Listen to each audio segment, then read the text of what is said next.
You text back immediately, every time. You've read the message before it finished loading, typed your reply, deleted it, typed it again, and sent something that you immediately convinced yourself was too much. And the other person, the one you're doing this for, they'll respond when they feel like it. Which might be tonight, it might be tomorrow, might be after they've lived an entire afternoon you weren't part of. And somehow that weight, that specific, suffocating weight, makes you want them more than you've ever wanted anyone who actually made time for you. That's not a coincidence, and it's not a character flaw. It's something older and stranger than either of those things. Something wired so deep in you that it operates underneath logic, underneath self-respect, underneath everything you've read and understood and told yourself you know better than. You can know exactly what's happening and still feel it like a tide. What's interesting isn't that you feel this way.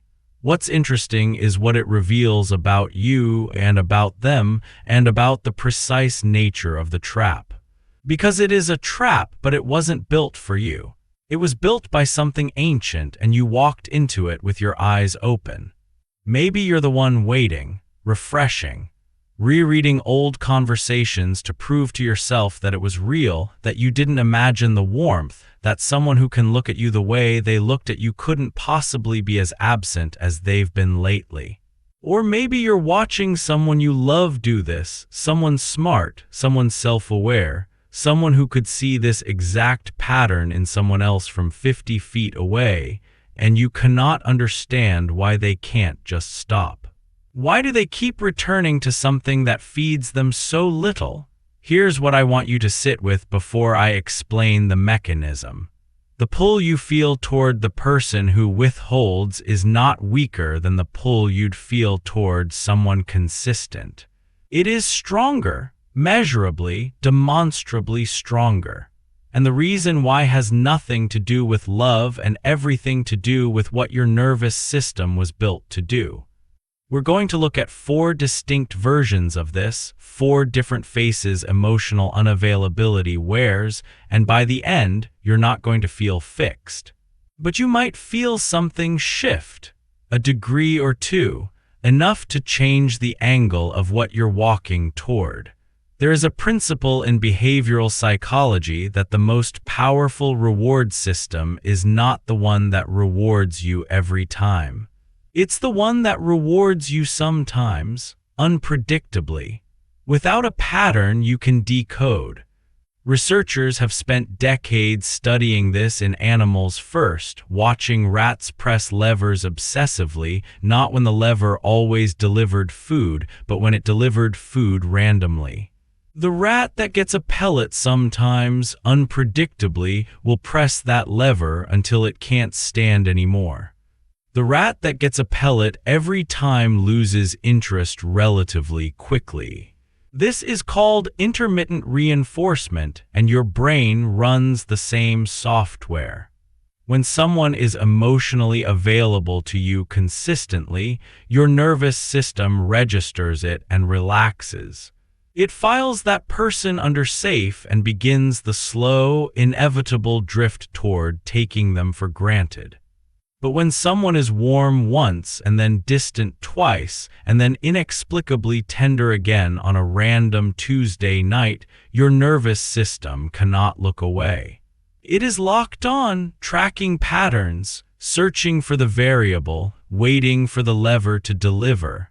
That warmth, when it comes, hits harder than warmth that was always available, because your brain has been anticipating it, building toward it.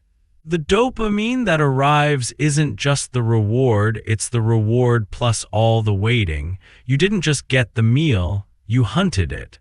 And the hunt changes everything about how the meal tastes. This is not about weakness. This is not about low self-esteem, though that can amplify it. This is a fundamental feature of how human attachment was designed. You were built to prioritize uncertain things over certain things, rare things over available ones. And when a person embodies both intimacy and absence, when they are simultaneously the warmest presence you've ever felt and the most elusive, your brain classifies them as the most valuable thing in the room. Every time. There is one version of this that announces itself loudly. The person who is magnetic in a way that feels slightly dangerous, who pulls the whole room toward them, who makes you feel like you've been specifically selected when their attention lands on you, and who then turns that attention away without explanation and leaves you standing in a suddenly cold room, wondering what you did. You have been with this person or near this person, or you have been this person for someone else. The attention they give is real. There's nothing fake about it. That's part of what makes the withdrawal so disorienting. You didn't imagine the warmth, you weren't projecting, it was actually there. The psychological mechanism underneath is that their value to themselves is not located in connection. It's located in impact. They want to matter to people in the way a painting matters, present, affecting, but not required to be available. When you become predictable to them, when your need for them is visible, something in them involuntarily reclassifies you as already one. The chase was the point. Not because they're cruel, but because nothing in their emotional architecture taught them that staying is what love actually looks like. The wound underneath is usually something like, closeness gets taken from me anyway, so I'll keep control by choosing the distance. Have you ever caught yourself being more interested in your own mind on the days when they seemed least interested in you? Have you ever performed a version of yourself that you thought they'd find harder to ignore? That is the lever. You are already pressing it. Then there is a quieter version of this. The person who is genuinely, visibly overwhelmed by work, by family, by the accumulated weight of being a person in a world that does not stop asking things of them. Their emotional unavailability doesn't look like coldness. It looks like exhaustion. They are not withholding from you out of strategy, they are running on empty, and there is simply nothing left to give by the time they reach you at the end of the day. And you, being someone who cares a lot, interpret this as a project. You tell yourself that if you show up for them enough, if you are patient enough, present enough, low maintenance enough, they will eventually have capacity. They will turn toward you and see how consistently you stayed, and something in them will open. What nobody tells you is that when someone's emotional unavailability is rooted in depletion, your caregiving often doesn't land as love. It lands as pressure, as another thing they owe. You are adding weight to a person who is already carrying too much, and because they feel guilty for what they can't give you, they pull further back, not closer. And you work harder, and the loop tightens. The wound underneath theirs is usually that their needs were never allowed to exist without a cost attached. The wound underneath yours is that you learned love is something you earn through usefulness, not something extended to you simply because you're there. Do you know the difference between loving someone and managing someone's access to you? But here is where it gets more complicated. There is a version of emotional unavailability that doesn't look like a pattern at all. It looks like depth. Like the person has inner rooms you haven't been allowed into yet, and the very fact that those rooms exist makes them the most interesting person you've ever tried to know. They share selectively, and what they share feels profound because it was chosen.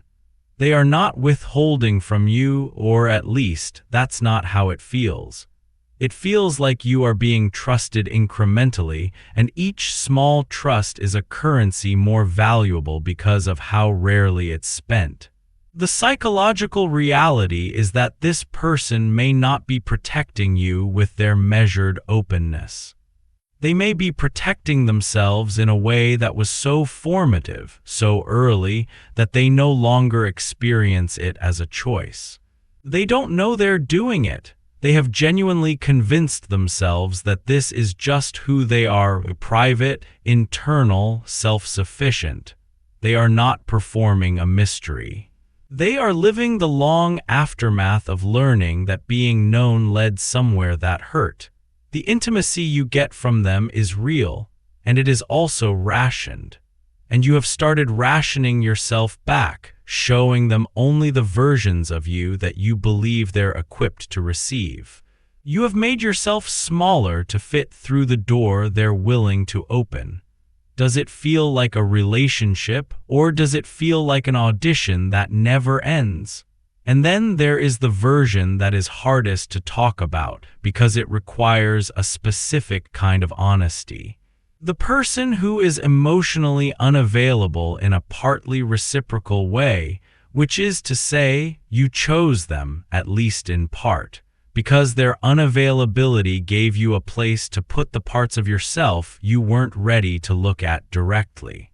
If someone is always a little out of reach, you never have to fully arrive either. You can stay in the safe water of longing, which is painful but familiar, rather than the terrifying open water of actual intimacy, which requires you to be seen completely and to survive it. The person who's never fully there is, in a way, the perfect partner for someone who isn't sure they want to be fully seen.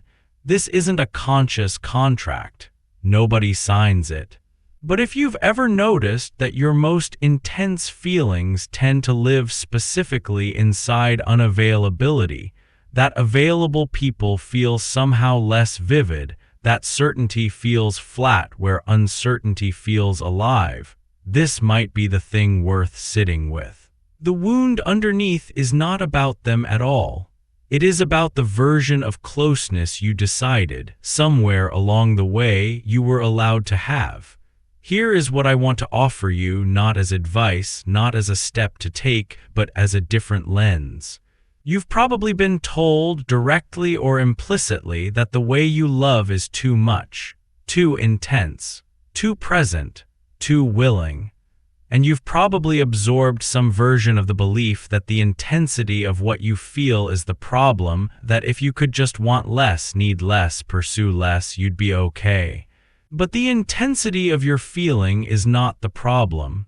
The direction it gets aimed is. You are not broken for feeling the pull. The pull is the architecture. What's worth asking is this: has the depth of what you feel ever actually been met? Not matched, because wanting the same thing back from the same withholding person is still the trap, but genuinely received by someone who didn't require you to earn it or compress it or present it only on their terms. Because there is a version of this intensity that is not a liability.